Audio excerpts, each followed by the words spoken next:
The heavy iron door slammed shut, the boom echoing in the absolute darkness, sealing him in. The metallic clang was the last sound of the world he knew.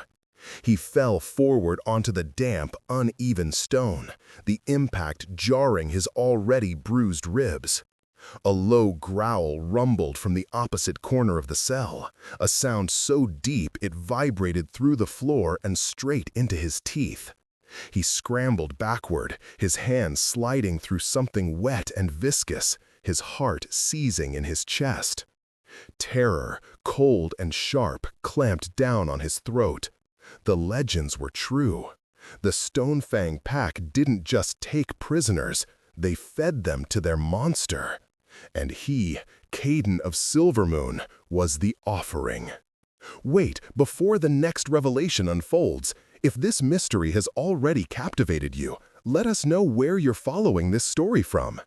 To ensure you don't miss unexpected claims, broken bonds, or awakenings under the moon, subscribe and stay close. Now, back to the scene. His back hit the rough-hewn wall. He pressed himself into it, trying to merge with the stone, to disappear. The growling stopped, replaced by a new sound, the heavy, deliberate scrape of a massive claw testing the floor. Then a huff of breath, and two enormous, luminous gold eyes snapped open in the oppressive black. They weren't reflecting light. They were creating it, burning like twin lanterns in the abyss. The creature rose, a shadow detaching itself from the deeper shadows, and he saw the impossible silhouette of a thing that was neither wolf nor human, but a wakening nightmare of both. It stood on two legs, but its form was hunched, knotted with muscle and matted fur, its arms ending in claws that curved like sickles. "Please," Caden whispered, the word tearing from his raw throat. I mean you no harm." The creature tilted its head, a strangely canine gesture that was almost mocking. It took a step, and the light from its eyes illuminated the small dungeon-like space. The floor was littered with old bones, cracked and dry. His stomach revolted. This was a cage, a feeding pen. The Lycan girl, that's what the Stonefang guards had called her, their voices thick with a mixture of fear and cruel amusement. "Let's see if the gentle son of Silvermoon can reason with Gregor's beast," one of them had spat, before shoving him through the door. The beast stalked closer. It was massive, easily 7 feet tall even in its crouch. He could smell it now, the scent of damp earth, old blood, and a wild, sharp musk that was purely animal. He was the son of an alpha, trained his entire life for combat, for diplomacy, for leadership. But all his training evaporated. He was just prey.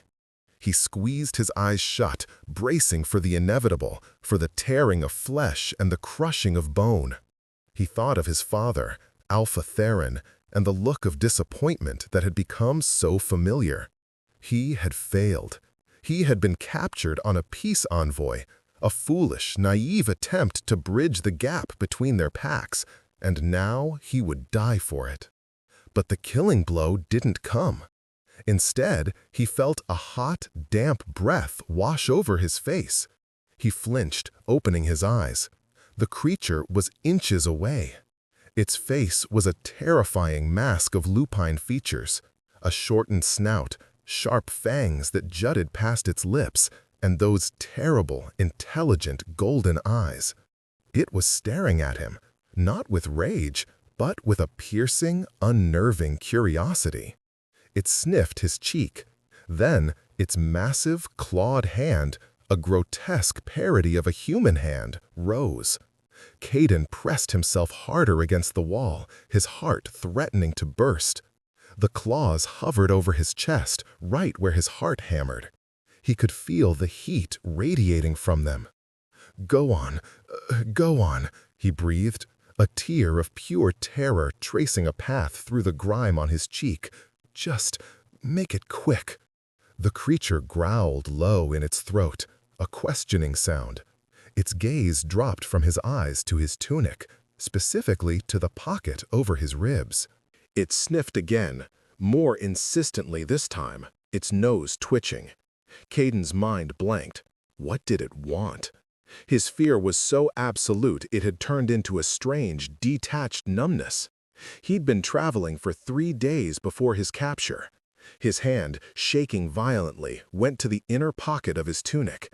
His fingers brushed against the small, oilskin-wrapped parcel, the last of his rations. A dense, honey-sweetened loaf of journey bread, now stale and hard as a rock. His hand was frozen. Was he supposed to offer it? The Lycan growled again, this time with a note of impatience.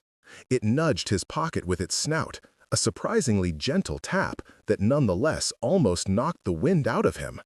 Slowly, his fingers fumbling, Caden pulled the small parcel out. He unwrapped it. The faint, sweet scent of honey and oats filled the small space, momentarily overpowering the stench of death. The creature's eyes dilated, the gold irises swallowing the black. It wasn't looking at him anymore. It was staring at the bread with an intensity that was almost painful. It wasn't just a monster. It was starving. His terror receded, replaced by a disorienting wave of pity. This beast, this legendary killer, was emaciated. Beneath the matted fur, he could see its ribs. He held the bread out on his trembling palm. "Here," he said, his voice cracking. "It's all I have." The beast snarled, snapping its head back as if he'd offered it poison. It looked from the bread to his face, its expression confused, wary. It had been expecting a fight, a scream, a plea. It had not been expecting kindness. Caden kept his hand steady, though it cost him every ounce of his will. "It's okay. I'm Caden." The Lycan watched him for a long, agonizing minute. The tension in the cell was a physical thing, a tight wire threatening to snap. Then, with a speed that blurred, its hand shot out. Caden flinched, but it didn't strike him. The long, dark claws delicately, almost impossibly, plucked the loaf from his palm. The creature retreated to its corner, and he watched as it devoured the bread in 2 huge, gulping bites. It licked its fingers, then its snout, and then its golden eyes fixed on him once more. The growling had stopped. It sat back on its haunches, tucking its knees to its chest, and just watched him. The immediate threat of death had passed, replaced by a suffocating, terrifying stalemate. Caden slid down the wall until he was sitting on the cold stone. His legs wouldn't hold him anyway. He was locked in a dark, cold cell with a monster.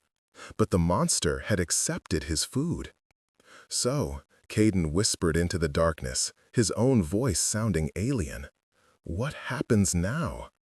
The Lycan girl offered no reply. She simply watched him, her golden eyes 2 lonely stars in their shared night. The first 24 hours were a lesson in psychological torment. The guards, clearly disappointed by the lack of screaming, returned at dawn. Caden heard the heavy bar lift, and he scrambled to his feet, his adrenaline surging. The Lycan girl rose in her corner, a warning rumble starting in her chest. The door scraped open a few inches, just enough for a bucket of foul-smelling water to be kicked in, sloshing over the floor. It was followed by a hunk of raw, bloody meat that landed in the muck with a wet slap. "Enjoying the company, Silver Moon," a guard jeered from the other side. "She usually tears the throat out by now. Maybe she doesn't like the taste of coward." The door slammed shut, the bar dropping back into place. Caden stared at the meat. The Lycan girl stared at it too. Her whole body was tense, her muscles quivering. But she didn't move. That's for you, I assume," Caden said, his voice hoarse. She looked at him, then at the meat, then back at him.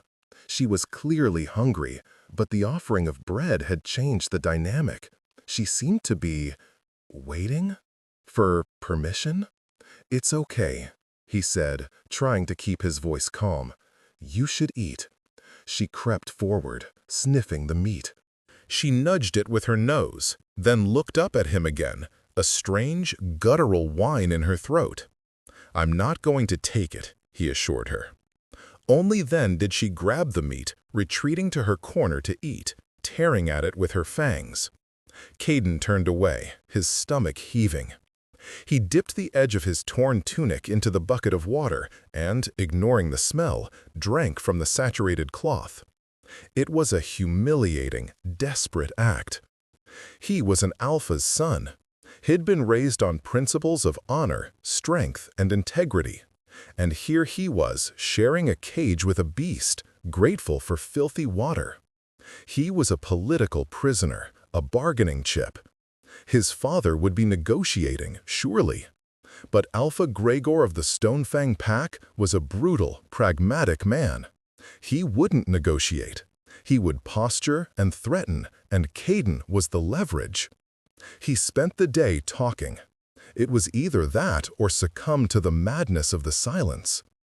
My home, Silvermoon, it's in the mountains, he told the beast, his voice soft. You can see the whole valley from the Alpha's peak. The air is so clean. It smells like pine and snow. The Lycan girl stopped gnawing on the bone she held and listened. Her head was tilted, those golden eyes fixed on him. I'm not like my father, he admitted, the confession feeling strangely easy in the dark. He's a warrior. He thinks in battle plans and territory. I read books. I study healing. He thinks I'm soft. He let out a bitter laugh. I suppose he's right. A hard son wouldn't have been captured so easily. He told her about the sky, about the sun on his skin, about the taste of roasted venison and spiced wine. He described the moon goddess, the deity they all revered, and the sacred calm of the full moon. At the mention of the moon, the creature whimpered. It was a high, thin, heartbreaking sound, a sound of profound loss. She crawled from her corner, not threateningly, but slowly, dragging herself across the floor until she was just a few feet away. She sat there, her massive, furred body hunched, and stared at a small, high crack in the stone wall. Caden followed her gaze. Through the sliver of a crack, he could see a tiny pinprick point of light. It wasn't the sun, it was a star. You miss it, don't you? He whispered. The outside. She turned her head, her expression unreadable. What's your name? He asked, though he knew it was foolish. She just stared. They call you a beast, he continued, but you're not, are you? You're just trapped, like me. He dared to move, just an inch, shifting his weight. She didn't flinch. He was weak from his injuries. The gash on his arm from a guard's blade was hot and throbbing. He must have been feverish. That night, a new kind of agony set in. The wound was infected. A deep, shaking chill seized him, followed by a wave of scalding heat. He collapsed onto his side, groaning, his teeth chattering. He was slipping into delirium, muttering about his father, about the snow-capped mountains of his home. He felt a presence loom over him. He cracked his eyes open. The Lycan girl was there, her golden eyes soft with something he couldn't name. She sniffed at his arm, at the inflamed, weeping wound. He was too weak to move, too tired to be afraid. It's poisoned, he slurred. The guard's blade, it was dirty. The creature made a low, crooning sound in her throat. She nudged his arm with her nose. Then, before he could react, she lowered her head. He felt her hot breath on his skin, and then her tongue. It was rough, like sandpaper, and it lapped at the infected wound. Caden cried out, a weak sound of protest and disgust, but she held his arm down with one of her massive clawed hands. The claws were retracted, and the pressure was firm but not painful. She licked the wound clean, her saliva stinging at first, then bringing a strange, cool relief. He'd heard stories of a wolf's saliva having healing properties, but this was something else. A tingling warmth spread from the wound, up his arm, pushing back the cold chill of the fever. When she was done, she lay down. Not in her corner, but next to him. A few feet away, a silent guardian. She didn't touch him, but he could feel the radiant, animal heat of her body. He fell into a deep, healing sleep. When he woke hours later, the fever was broken. The throbbing in his arm had eased to a dull ache. He looked at her. She was asleep, her breathing deep and even. In the faint, pre-dawn light filtering through the crack, he saw her more clearly. She was covered in matted, dark brown fur, but the shape of her was more human than he'd realized. The claws were still terrifying, the fangs still sharp, but the face, beneath the feral cast, there were high cheekbones and a strong jaw that spoke of a human lineage. "Who are you?" he whispered. Day 3. The guards brought the same foul slop. This time, the Lycan girl waited until Caden had drunk his fill from the sloshed water before she would touch the meat. A silent ritual was forming. "My name is Caden," he said again, pointing to his chest. "Caden." She watched him, her head tilted. He pointed at her. "And you, what is your name?" She opened her mouth. A dry, rasping sound came out, a failed attempt at speech. She tried again, coughing, her throat working. "E-la." The name was a croak, broken by disuse, but it was a name. Caden's heart leaped. "Elara? Your name is Elara?" She nodded, a short, jerky motion, as if the movement was unfamiliar. "Elara," he repeated, tasting the name. It was beautiful. It's a pleasure to meet you, Elara." A ghost of a smile, or perhaps a grimace, touched her feral features. She had spoken. She had a name. She was not a beast. She was a person. Over the next 2 days, the story of their imprisonment changed. It was no longer a man and a monster. It was 2 prisoners. He learned, in fragments, her story. "Father," she would rasp, the word thick with pain. "Locked. Long time." "Your father did this to you?" Caden asked, horrified. "Alpha Grigor?" She nodded, pulling her knees to her chest. "Bad. I was bad. The wolf. Too strong. A Lycan," Caden breathed, the realization dawning. Lycans weren't just shifters. They were a throwback to the original, primal wolves, blessed or cursed with immense power. They were faster, stronger, and their wolf form was not a simple animal, but a bipedal, sentient warrior. They were thought to be extinct. He was afraid," Elara whispered, her voice growing stronger with each word. "Mother died. The wolf, it came out. I hurt someone by accident." "So he locked you in here," Caden finished, his blood running cold. "To rot. With the bones of—" He couldn't finish. "His enemies," Elara confirmed, her golden eyes dark with ancient trauma. "He feeds them to me. He calls me beast. He says I am his weapon." "No," Caden said, his voice fierce. "You're not. You're Elara. You're a Lycan. It's not a curse. It's a gift." "Gift?" She looked at her own clawed hands, trembling. "It is pain. It's power," he insisted. He reached out, his hand hovering. "You're healing. You healed my arm. That's a gift." She stared at his hand.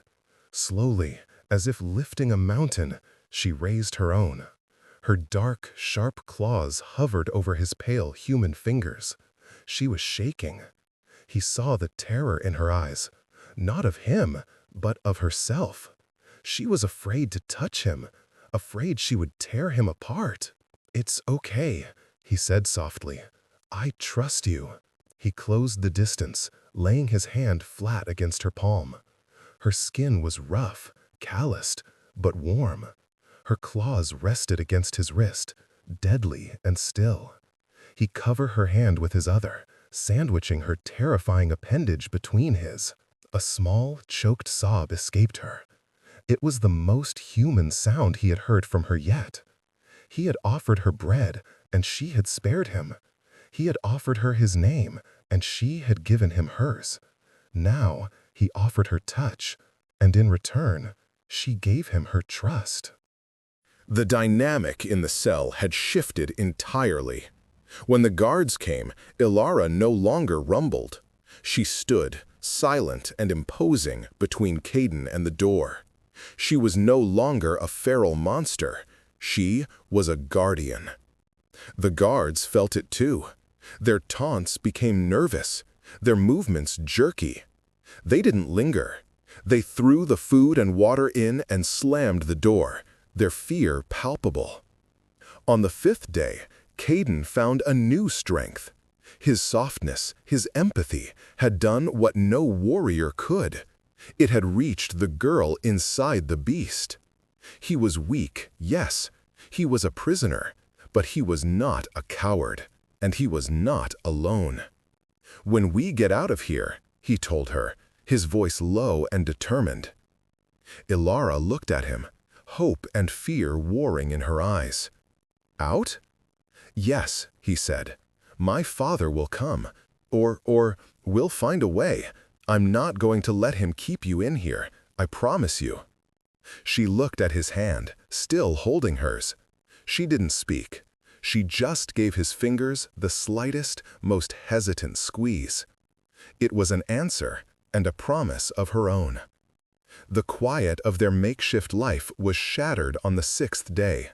The sounds from outside the cell were different. Not the usual 2 guards, but many. Heavy boots, the jingle of armor. Ilara shot to her feet, a deep, menacing growl ripping from her chest. She pushed Caden behind her, shielding him with her body as she faced the door. The bar was thrown back with a violent crash. The door swung wide, flooding the cell with the blinding, painful light of torches. Caden threw his arm over his eyes, his retinas aching. "Well, well," a deep, cruel voice sneered. "I must admit, I am disappointed. I was promised a bloodbath." As Caden's eyes adjusted, he saw the man standing in the doorway. He was huge, broad-shouldered, with a thick black beard and eyes as cold and dead as chips of obsidian. He wore the black and gray armor of the Stonefang Alpha. Alpha Gregor, Ilara's father. "Look at it," Gregor said to the guards behind him, his voice dripping with contempt. "My greatest shame, playing house with a Silvermoon whelp." "Father," Ilara breathed, her voice a mixture of terror and rage. She was trembling, but she didn't lower her arms. "Don't you dare call me that, beast!" Gregor spat. He took a step into the cell, his eyes fixed on Caden. "I had hoped you would be a message boy, a torn-apart corpse to send back to your weakling father, but you've proven as useless as she is." "He is mine," Ilara growled, her claws extending. Gregor laughed, a harsh barking sound. "Yours? You think you have a choice? You are mine. You are my tool. My failure of a daughter who couldn't even control her own shift. You were supposed to be a queen. Instead, you're a monster in a cage." He turned his cold gaze back to Caden. "And you, Caden of Silvermoon, your father, Theron, refused my offer of alliance. He refused to merge our packs. He thinks his honorable lineage is too good for us. So I took his favored son. "He's not weak," Caden said, finding his voice. "Oh, but he is," Gregor sneered. "He's so weak, he practically let you be taken." He was ashamed of his gentle son, the boy who preferred books to blades. He left his border patrol thin, knowing you were there. He wanted you gone, boy. He wanted you out of the line of succession. The words hit Caden like a physical blow. It couldn't be true. His father, they had their differences, but to abandon him? To sacrifice him? The doubt, a seed he'd carried for years, bloomed into a sickening certainty. He had been a disappointment, and this was his father's solution. "You see?" Gregor smiled, seeing the despair on Caden's face. "You have no one. He has no one. You are two broken toys in my dungeon." "No," Ilara whispered, shaking her head. "No." "Silence!" Gregor roared. His hand shot out, and he struck Ilara across the face. The blow was so powerful, it sent her crashing into the stone wall. She cried out, a sound of pure pain. "Ilara!" Caden yelled, surging forward. Two guards grabbed him, slamming him back against the wall, their spears at his throat. Gregor stood over his daughter, who was crumpled on the floor, her human side receding as the feral pain took over. "You have one chance, beast. One chance to prove you are more than a useless animal. Kill him." Caden froze. The guards released him, shoving him toward the center of the cell. Ilara looked up, her golden eyes wild with agony, her lips split and bleeding. "Kill the Silver Moon pup," Gregor commanded, his voice hardening. "Show me you have some loyalty. Show me the monster I've been feeding all these years. Kill him, and I will let you out of this cell. I will give you a place at my side." This was the choice. Her abuser's approval versus the life of the only person who had ever shown her kindness. "Ilara, don't," Caden whispered, his heart breaking. He saw the war in her eyes. The feral instincts, trained by years of cruelty and command, fought against the new, fragile bond they had forged. She rose to her feet, her body quivering. She looked at her father, then at Caden. Her fangs were bared, a low, torn sound rattling in her chest. "Do it! Creator's note! I have reached the maximum word count. Do it!" Gregor bellowed.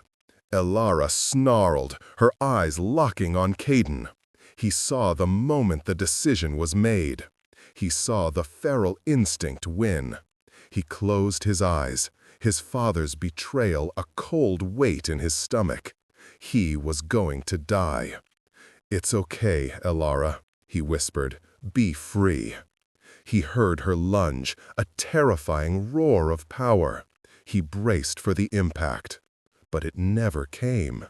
He opened his eyes. Ilara wasn't attacking him. She had sprung past him, a brown and gray blur of fur and rage. She wasn't attacking Caden. She was attacking her father. "No!" she screamed, the word a perfect, human articulation of pure rage. She slammed into Gregor, her claws aimed at his throat. He was just fast enough to get his armored forearm up. Her claws screeched against the metal, sending sparks flying. The force of the impact sent both of them tumbling out of the cell and into the torchlit corridor. The guards rushed forward, but Ilara was a whirlwind. As she moved, a strange electric blue aura exploded from her skin. It wasn't just strength, it was power. Pure, primal, Lycan energy. She threw one guard against the far wall with a sweep of her arm, the sound of his armor crunching, sickening. "The cell!" Caden yelled, his mind snapping into focus. "The door!" This was it. This was their chance.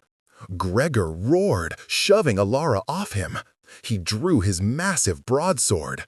"You worthless creature! I will put you down myself!" "Ilara, come on!" Caden grabbed a torch from the wall, the flame hot in his hand. Ilara looked at him, her eyes glowing with that blue Lycan light. She was fully in her power, a true demigod of the wolf. She met his gaze, and in that moment he knew. His father's betrayal didn't matter. The politics didn't matter. Only she mattered. She nodded. Caden threw the torch down the hall, at the feet of the advancing guards. The straw and filth on the floor ignited, creating a wall of smoke and flame. He grabbed Alara's hand, her rough, clawed, deadly hand, and pulled. This way! The dungeons must have a sewer exit. They ran. They were no longer two prisoners. They were a single, desperate, unstoppable force. Alarms began to blare throughout the fortress, the deep, horn-like sound echoing through the stone. They burst through a wooden door at the end of the hall, finding themselves in a damp, tunnel-like passage. It stank of refuse and stagnant water. "It has to be here," Caden panted, his lungs burning. "Behind us," Ilara growled, her head snapping back. The footsteps were heavy, armored, and closing fast. Gregor and his personal guard. "Run!" They plunged into the darkness, Caden leading the way, his instincts screaming. He was not a warrior, but he was a strategist. He knew how fortresses were built. They were built with weaknesses. They ran through the winding sewer tunnels for what felt like an eternity. The water was ankle-deep, cold and foul. Behind them, the sounds of pursuit grew closer, the torches of the guards reflecting off the slick walls. "Here!" Caden spotted a rusted iron ladder leading up to a grate. "Up! Go!" He pushed Alara toward the ladder. She scrambled up, her claws finding purchase on the slick rungs. She smashed the grate with a single powerful blow, sending it clattering onto the cobblestones above. She hauled herself out and immediately reached back down for him. Her hand closed around his wrist, and she pulled him from the tunnel as if he weighed nothing. They were in a deserted alley inside the fortress's outer bailey. The night air was cold and sweet, a shocking contrast to the stagnant air of the dungeon. It was still dark. The moon, a perfect full circle, hung high in the sky. Ilara looked up at it, her face turned to the silver light. She drank it in, and Caden saw the blue aura around her pulse growing stronger. The full moon was empowering her. "The wall," he said, pointing. The outer wall was 30 feet high, but there was a guard tower with an adjoining section that was lower. "If we can get to that tower—" "I will get us there," she said, her voice a low, confident growl. She half-dragged, half-carried him, moving with supernatural speed. They reached the base of the tower. Guards on the parapet above spotted them, shouting, loosing arrows. An arrow skipped off the stone near Caden's head. Ilara snarled. She didn't climb. She leaped. She bounded from a stack of barrels to a protrusion in the wall, her claws digging into the stone. And in 2 impossible bounds, she was on the lower roof. She turned, her eyes burning, and leaped down again, tackling the 2 guards on the parapet before they could even draw their swords. She was magnificent, a terrifying, beautiful storm of primal power. She looked down at Caden. "Come!" He found the stairs inside the tower, his legs pumping as he raced to meet her. He burst onto the roof. The fortress was in chaos behind them, a sea of torches and shouting men. "The outer wall," he panted. "It's the only way." The drop on the other side was sheer, easily 50 feet, landing on the rocky scree of the mountain slope. "Well, die," Caden said, looking at the impossible drop. "No," Ilara said. She grabbed him, her arm locking around his waist. "We won't. What are you— Hold on," she commanded, and she jumped. Caden screamed, a raw sound of terror as the air ripped past him. They fell, the rocky ground rushing up to meet them. He braced for the shattering impact, for the end. But Elara twisted in midair. She hit the slope, not with a crash, but with a controlled four-point landing, her claws digging into the earth, sending a shower of gravel and dirt flying. The impact was still jarring, knocking the breath from Caden's lungs, but they were alive. They were out. She didn't pause. She began to run, still carrying him, her powerful legs devouring the rocky, treacherous terrain of the mountainside. She ran with the speed and endurance of a true Lycan, fueled by the full moon and a lifetime of caged desperation. They ran for hours. They ran until the sounds of the alarm horns faded, until the lights of the Stonefang fortress were just an angry red glow in the distance. They ran until Caden, his body battered and his adrenaline fading, finally passed out from sheer, overwhelming exhaustion. He woke to the sound of birds. His first thought was that he was dead. The air was clean, smelling of pine and damp earth. He was lying on something soft, a bed of moss and dry leaves. He was stiff, bruised in places he didn't know he had, but he was warm. He opened his eyes. He was in a small, dry cave, hidden behind a curtain of ivy. A sliver of morning light cut through the gloom. And he was not alone. Elara was curled beside him, the source of the warmth. Sometime in the night, her feral, half-shifted form had receded. The fur was gone. The claws had retracted. The woman sleeping next to him was entirely, beautifully human. Her dark hair was a tangled mess, her skin pale and smudged with dirt. She wore the tattered remnants of a simple linen shift, the one she must have been wearing when her father locked her away all those years ago. She looked young, barely older than him, her features fine and strong, even in sleep. Her arm was draped protectively over his stomach, her hand resting just over his heart. She was breathing deeply, her face peaceful for what was probably the first time in a decade. He was alive, he was free, and she was human. He lay there for a long time, just watching her breathe. He saw a long, jagged scar on her arm, a relic of her father's cruelty. He gently traced its path with his fingertip. She stirred, but didn't wake, just nestled closer, a small, sleepy sigh escaping her. The monster was gone. The girl remained. And then he heard it, the crunch of a boot on gravel outside the cave. Caden's blood ran cold. He froze, his hand instinctively tightening over Elara's. Gregor. He had found them. Elara's eyes snapped open. The gold was still there, but softer, more human. She heard it too. She sat up, her body tensing, the dormant Lycan power ready to surge. Caden put a finger to his lips, then pointed to the cave entrance. Another sound, a twig snap, then a low voice. This way. The tracks end here. Be careful. We don't know what's in there. Caden's heart stopped. He knew that voice. Kale? He whispered, his voice trembling. The curtain of ivy was pulled aside. Two men in the silver and blue cloaks of the Silver Moon Pack stood silhouetted against the morning light, their swords drawn. Their eyes widened, first in shock, then in recognition. Alpha Son? One of them breathed. Caden? By the goddess!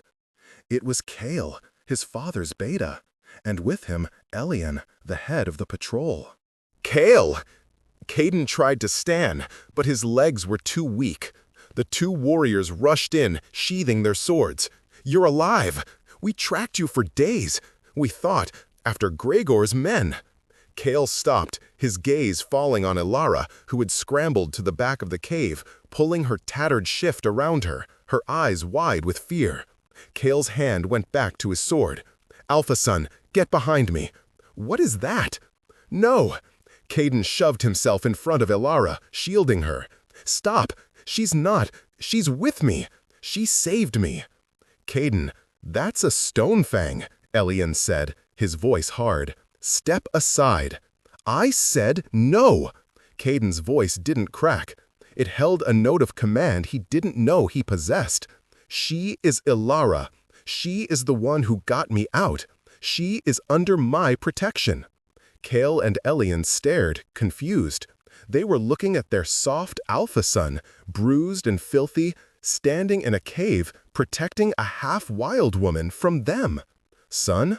A new voice, deep and powerful, came from the cave entrance. A tall man, broader than Gregor, with a noble graying beard and Caden's same eyes, stepped into the light. He wore the Alpha's mantle of white wolf fur. "Father?" Caden whispered. The betrayal Gregor had spoken of, the lie that had shattered him, came rushing back. Alpha Theron's eyes swept the scene. He saw his son, alive. He saw the woman cowering behind him. And he saw the way Caden stood, defiant and protective. "Father, you let him take me," Caden's voice broke. "Gregor said, you left the border thin. You were ashamed." Theron's face, a mask of hard-won alpha control, cracked.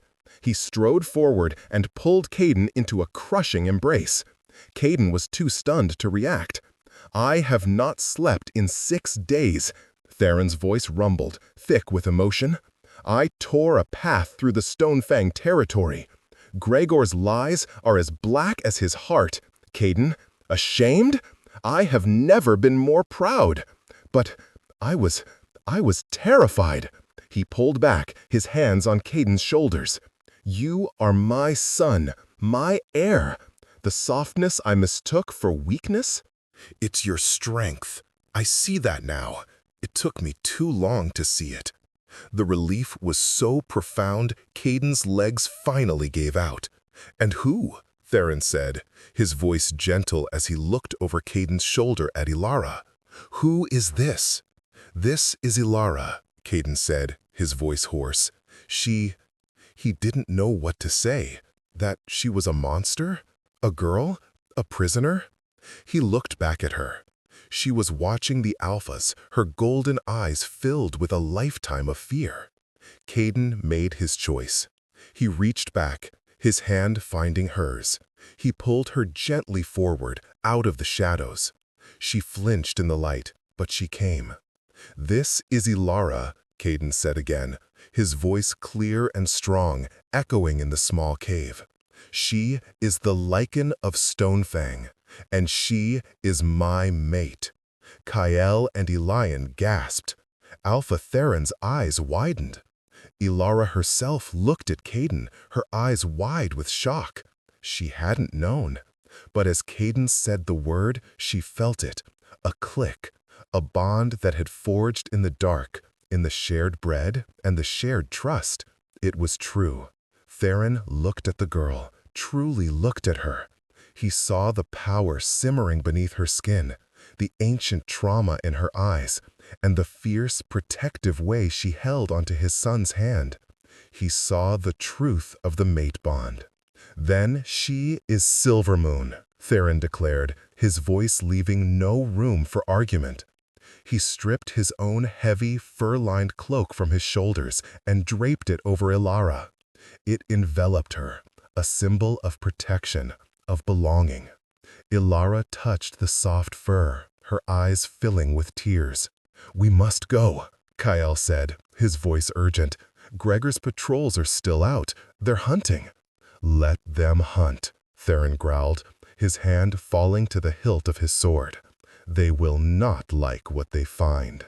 They didn't have to wait long. As they emerged from the cave into the bright mountain morning, they were met by the sound of boots on rock. Alpha Gregor and a dozen of his elite guard stood 20 yards away, blocking the pass. Gregor's face was a mask of thunderous rage. "So," Gregor sneered, "the whelp found his father. And you. His eyes on Ilara were venomous. You dare to wear his colors. You ungrateful beast. You are my property." "She is no one's property," Theron said, his voice a low, dangerous rumble. He and his Silver Moon warriors fanned out, creating a wall in front of Caden and Ilara. "This is not your land, Theron," Gregor spat. "Give me my prisoner and my daughter, and I may let you leave with your lives." "You imprisoned your own blood," Theron said, his voice ringing with contempt. "You tortured a Lycan. You broke the most ancient of our laws. You have no honor, Gregor. You have no claim." "I have this!" Gregor roared, and he charged, his broadsword raised. The battle was short and brutal. Gregor's men were warriors, but Theron's were fueled by the righteous rage of their alpha. It was a clash of silver and blue against black and gray. Caden, weak as he was, pulled Ilara back, his father's cloak still wrapped around her. But Ilara wasn't cowering. She was watching her father, her abuser, her jailer. Gregor and Theron met in the center of the path. It was a true alpha battle, steel on steel. But Theron was faster, smarter. Gregor was a brute. Theron was a master. Theron disarmed Gregor, his sword at the Stonefang Alpha's throat in a single fluid motion. "Yield!" Theron commanded. Gregor, defeated and humiliated, stared past Theron at Ilara. You did this! Monster!" Ilara stepped out from behind Caden. She let the heavy cloak fall from her shoulders. She was just a pale, thin girl in a tattered shift, but her golden eyes held an unshakable power. "I am not a monster," she said, her voice clear and strong, echoing in the mountain air. "I am not your beast, and I am not your daughter." She turned her back on him. It was a deeper blow than any sword. Gregor's rage and bluster crumbled, leaving an old, broken man. "He will face the Council of Alphas," Theron declared. "Bind him." Kale and Elian tied Gregor's hands, his guards having already surrendered. The Stonefang pack was broken. Theron turned to Caden. "Let's go home, son." Caden nodded, his body finally succumbing to its limits. He leaned on Kale. He looked at Ilara, who was standing in the sun, her face turned toward the clear blue sky, as if seeing it for the first time. He held out his hand. She looked at it, then at him, and a small, true smile touched her lips. She took his hand. The journey home was long, but Caden slept most of it, safe in the escort of his father's pack. Ilara rode beside him, silent, watchful, her new cloak wrapped securely around her. When they arrived at Silvermoon, the pack was stunned. Their missing alpha son had returned, not just alive, but with a wild-looking, golden-eyed woman who clung to his hand and radiated an ancient, terrifying power. But Alpha Theron's word was law. "She is Ilara of Silvermoon," he announced.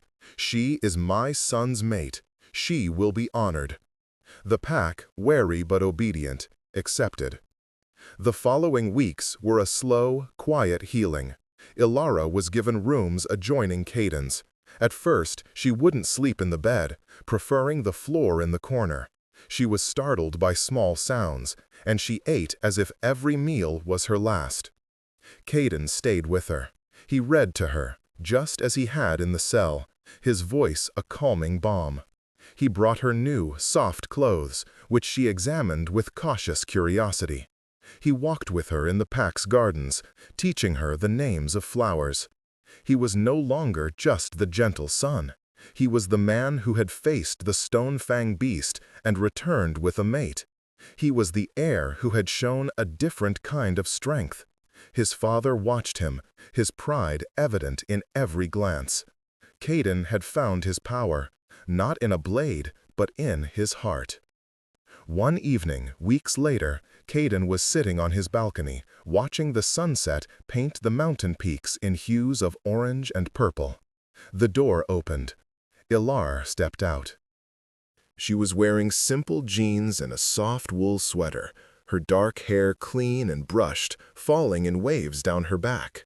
She was still thin, still bearing the ghosts of her past, but her eyes were bright.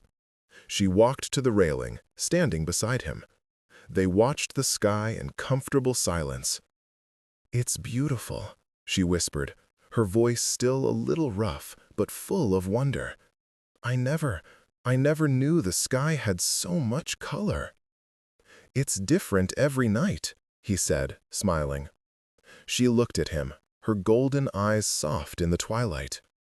You gave me this, Caden. You gave me my name. You gave me the sky." "You saved my life, Ilara," he replied, his voice just as soft. "You were never the beast. You were just waiting." She hesitated. Then she did something she had never done before. She leaned in and gently rested her head on his shoulder. It was a simple, human gesture, an act of pure, trusting affection. Caden stopped watching the sunset. He closed his eyes, leaning his head to rest against hers. The cool mountain air wrapped around them, but they were warm. He was no longer a prisoner, and she was no longer a monster.